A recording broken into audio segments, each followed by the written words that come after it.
We have some questions, and we wanted to get to them.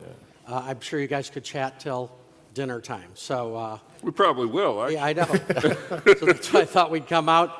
We have a question a lot of people have liked. Of the 9 billion records stolen since 2013, how many were stolen via hacked privileged user accounts where encryption wouldn't have helped anyway? It's kind of a two-parter. And how often is data at rest or in flight targeted, as opposed to data that can be accessed in the application level, in the clear? So I can tell you that if you look at all of the compromises, and all is a really big word, but the majority of them are because of compromised credentials. Absolutely. And they're because of things, like I said, simple things to where the strength isn't strong enough, or it's the same password that they get to their email, or it's the same password they surf the internet with, or they're not using multi-factor, or and basically, Richard, things that are readily available, easy to do, aren't being done. And you're absolutely right. You can encrypt until it doesn't matter. And if I've got the credentials, and until recently, really until about the last couple years when we started looking at user behavior analytics, to the standpoint of, why is David on at 2 in the morning? He never gets on at 2 in the morning, because before that, if David logged on and the bad guy had your credentials, well, you got in it, it didn't really even leave a trace. So we had to develop a different way to start looking at things that way also. Well, doesn't make sense, let's start having an anomaly. But those are the types of controls that could be put in place in the mainframe and just shoot up red flags, which is what I think Simon's doing. And we do it to ourselves. I saw a development project not too long ago, and good news, somebody had been migrated to the mainframe. And so a distributed application and their programmers and their people were brought in and given just enough knowledge to be able to function on the mainframe. And so the first thing that this group did was, after they figured out how to write basic job control language, was they wrote batch FTP file transfers. And they hard-coded the login credentials for the distributed servers into their JCL, and then, not realizing what they were doing, because they control their own access control, they let everybody read it. Yeah, Darn. I'm sure that's never happened out here anywhere, right? No Now, one's is that ever, a mainframe security no one's ever problem? hard-coded any passwords, right? Richard, coming back to the second part of the question about encryption of data in flight, what a lot of people don't seem to realize is anytime your mainframe's connected to a TCP/IP network, if you're sending data out over a TCP/IP network, you have no control over who can see it, even if it's your own internal TCP/IP network, or especially if it's going out over the internet. You should assume that someone will be able to read that data going over the network unless you encrypt it. Great. Excellent. All right, here we go. So, Yeah. hey guys.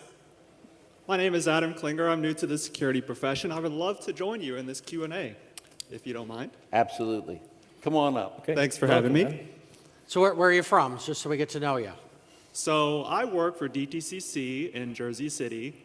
I work on mainframe security. I've been doing it 5 years. I'm sure all of you individually have more security experience than I've You been have alive, no most gray likely. hairs. No gray hair. You That's just, true. you just brought the median age down about 20 years, okay? Yes, yes.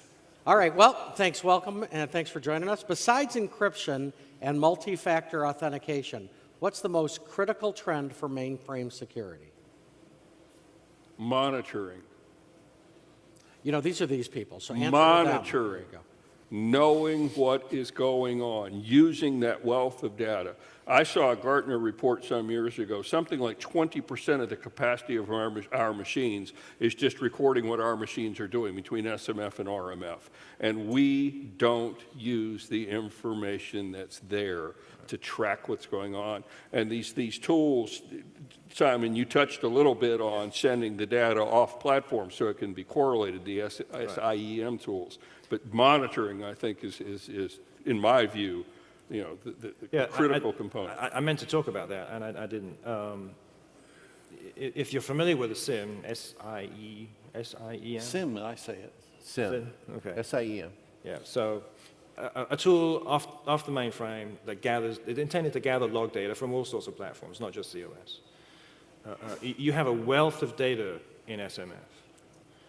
You have tools, agents that can run on ZOS that can capture that data, send it down to a SIM, and they've got interesting analysis, query capability. They'll look at trends, they'll look at unusual trends, like you were saying, Simon logging on at 2 in the morning when he doesn't normally do that.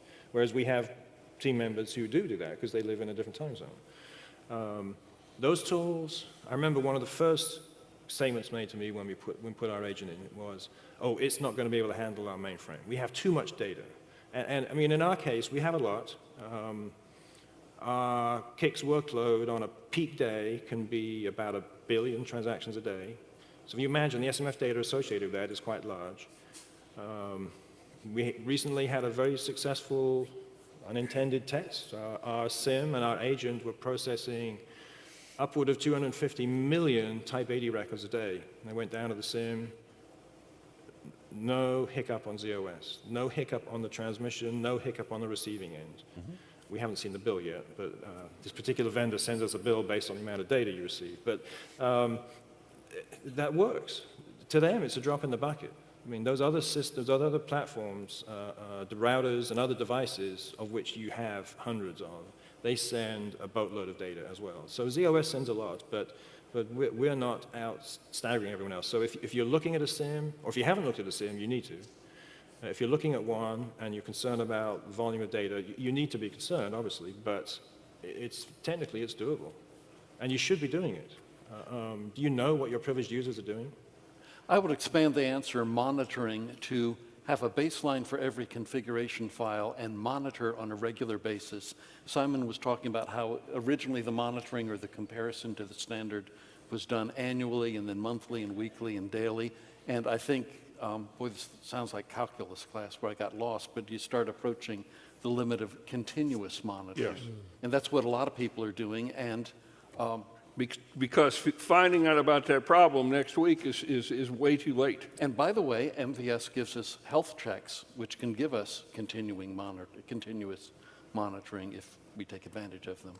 Yeah, But Simon, so what you mentioned and what Stu touched upon, I think that's the next step for all of us where we want to be. We want to be able to programmatically check our environment against a set standard and know about things that don't quite look right well before somebody like David Hayes comes in and starts looking around.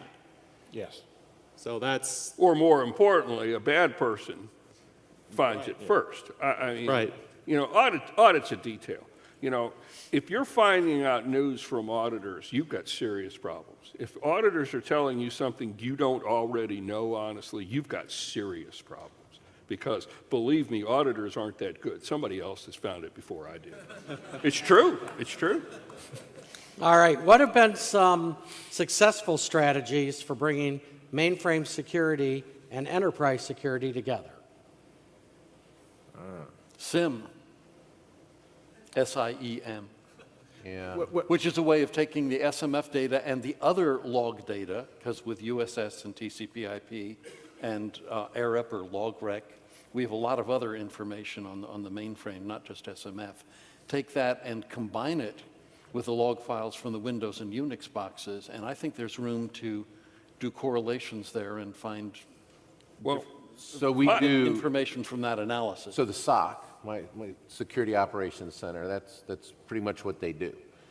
We get all the feeds. We have SIM tool that we use. We have other tools that feed into the SIM besides all the log data that comes in. And you think it basically correlates. It looks for anomalies. It looks for bumps in the night that shouldn't be there. Trends and spikes. And that's right. Correlations. That's right. And then it pulls that data together so then we can take actions. And if we see certain things, we have automation scripts that will say, if you see this, just stop it, kill it, block And outliers from That's the right. correlation. So I mean, that's the next phase into it is the monitoring piece and then tying that all together. Well, we've got as mainframers to recognize reality. You know, we're not in a closed, locked room and isolated. We're not.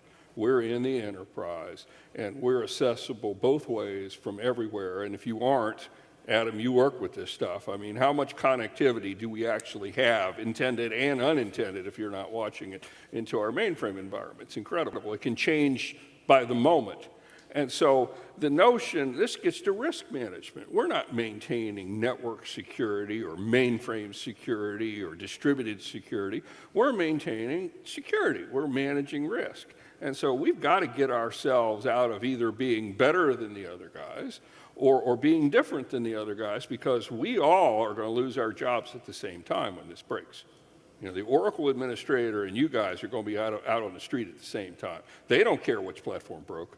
Well, the cost and the implications around it now are so much more stringent. You know, I remind people all the time when I want to do that, if you really do this and you want to go against it, and remember, I hope you like orange and that's your favorite color, because you could be wearing it, right?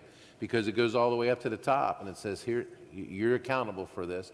And the fines, I don't know if you keep reading it, but the latest estimate that I read, that if an organization were to have a compromise, the bill starts at $100 million. So think about that. Right now, I think the last number I saw for Target, which is still going on, was at 180.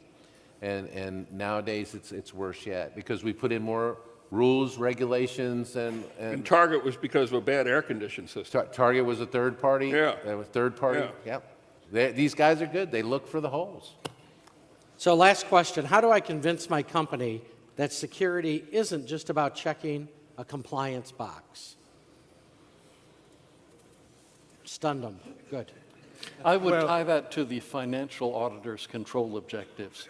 The financial auditors report to the board of directors, and they do things that if you ask them, they'll say, what is the goal? What's the purpose of the audit? And they say, we're trying to ascertain that the numbers and the financial statements are reliable, that we are in compliance, that we are protecting the assets of our corporation. If the numbers are stored on the computer or processed on the computer, the financial auditors have to rely on the IT auditors, and the IT auditors should have control objectives that support the financial control objectives. And that's the way you tie it. Use the auditors as an asset. You might hear this later today. Because the auditors, the financial auditors, are going to report to the board of directors. And if your IT auditors are telling the financial auditors, you can't rely on these numbers, or we're not in compliance with the regulations, that will work its way to the board of directors, and that's how you get the resources to fix it. And until you mentioned the typical cost of a break-in, I was thinking to myself, a staff of 60 to monitor the Security Operations Center, that seemed pretty expensive, but you compare it to the possible cost, and you put that in perspective for Well, I Mm-hmm. me. think the piece, too, that tied to it, Richard, is that we've got to forget about the sins of the past and not worry about those, because we all know a lot of stuff, but we don't want to talk about it because there's new rules and regulations out there that might make it a little more challenging to explain. What we do, to your point, not only using the auditors, but make sure we state the facts. Here's the risk. Here's what happens if this goes bad. Here's what we need to do to remediate or mitigate this risk. What do you want to do? Well, risk, man, and I'm sure, Buzz, you're in this. If you can't measure it, you can't manage it. That's right. Period. And as much as I hate putting metrics to things, if we aren't discussing and working with security in dollar-denominated terms, we're not going to get the visibility. We have got to translate this into money, in and out, because this is a very competitive world we live in, and we've got to articulate what we need and what we're doing in terms of cost and benefit with dollar signs in front of it, and you got to be able to stand behind your numbers. Well, I'm going to end on that. All right, let's give these guys a nice hand. That was awesome. Because we share. Because we share.